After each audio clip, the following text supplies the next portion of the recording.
আপনি কি কখনো ভেবেছেন জলরাশির মাঝে এক বিশাল ধাতব দানব, যার দৈর্ঘ্য কয়েকটা ফুটবল মাঠের সমান, তার ভেতরে হাজার হাজার কন্টেইনার, আর এই দৈত্যের ভেতরে ২০ থেকে ২৫ জন মানুষ, যারা সপ্তাহ নয়, মাস নয়, বছরের পর বছর কাটিয়ে দেয় স্থলভূমি থেকে বহু দূরে বিশাল সাগরের বুকে। তাদের জীবন কেমন, তারা কি খায়, কোথায় ঘুমায়, আর সবচেয়ে গুরুত্বপূর্ণ, তারা কিভাবে মানসিকভাবে টিকে থাকে।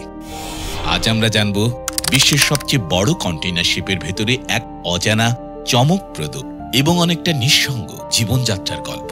কন্টেইনার শিপের রূপ ও আয়তন। বর্তমান বিশ্বের সবচেয়ে বড় কন্টেইনার শিপের মধ্যে আছে MSC গুলশন, এভার অ্যালোট এবং HMM অ্যালজেসিরাস।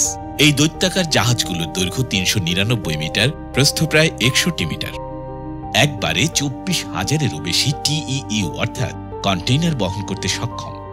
প্রতিটি কন্টেইনার হচ্ছে ছোট একটা ঘরের সমান। এই জাহাজগুলো এত বড় যে একটা পুরো রাস্তা বা স্টেডিয়াম সহজেই এর ডেকে বসিয়ে দেয়া যায়।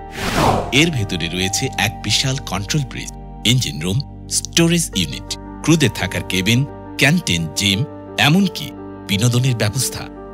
এই জাহাজগুলো চলে বিশ্বের ৭০% বাণিজ্যের ভার কাঁধে নিয়ে, যা প্রায়ই আমাদের অজান্তেই আমাদের প্রতিদিনের জীবনকে প্রভাবিত করে। নাবিকদের দৈনন্দিন জীবন।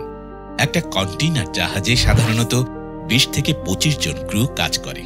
তাদের মধ্যে থাকে captain, chief officer, engineer, radio officer, safety officer, galley staff ইত্যাদি। নাবিকরা ৩ শিফটে কাজ করেন, প্রতি ৮ ঘন্টায় এক শিফট। সকালে কেউ কাজ শুরু করে ব্রিজে, নেভিগেশন সিস্টেম দেখাশোনা করে। ইঞ্জিন রুমে থাকে ভীষণ গরম, উচ্চ শব্দ, তবুও সেখানে যান্ত্রিক কাজ চলে দিন-রাত। নাবিকদের ঘুম হয় নির্ধারিত সময়ে, কিন্তু মাঝ সমুদ্রে কোনো সময়ই নিশ্চিন্ত ঘুম হয় না। সব সময় থাকতে হয় প্রস্তুত যে কোনো বিপর্যয়ের জন্য।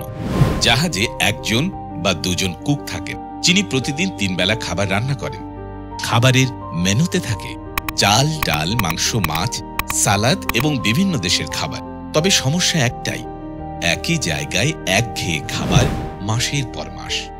তবে খাওয়া ছাড়া বিনোদনের ব্যবস্থাও আছে। জাহাজে একটা ছোট জিম থাকে, ওজন তুলতে পারেন, ট্রেডমিলে দৌড়াতে পারেন। থাকে সিনেমা রুম, কিছু বই এবং মাঝে মাঝে কার্ড গেম। তবে সবচেয়ে বড় চ্যালেঞ্জ হচ্ছে মানসিক একাকিত্ব। সামনে চারদিকেই শুধু পানি, আকাশ আর অনিশ্চিত গন্তব্য। অনেকেই ভাবেন সমুদ্রের মধ্যে জাহাজ মানেই শান্ত সফর, কিন্তু বাস্তবতা অনেক ভয়াবহ। সাগরের মাঝে হঠাৎ করে টাইফুন বা সাইক্লোন উঠে গেলে ১৫ থেকে ২০ মিটার উচ্চতার ঢেউ জাহাজকে দুলিয়ে দেয়। জাহাজ হেলে পড়ে, কন্টেইনার সরে যায়, ইঞ্জিনে সমস্যা দেখা দেয়। আরও ভয়ঙ্কর বিষয় হচ্ছে পাইরেসি অর্থাৎ সমুদ্র ডাকাত। বিশেষ করে সোমালিয়ার উপকূল বা মালাক্কা প্রণালীতে এখনও ডাকাতরা বন্দুক নিয়ে জাহাজে উঠে পড়ে, ক্রুদের বন্দী করে। এমন পরিস্থিতিতে একজন নাবিকের সাহস, ট্রেনিং আর প্রার্থনাই একমাত্র ভরসা।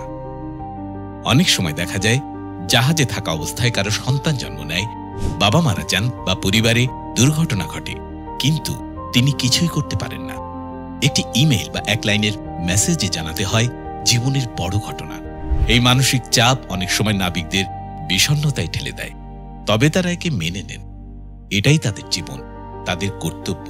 তারা অচেনা হলেও আমাদের জীবনের নায়ক।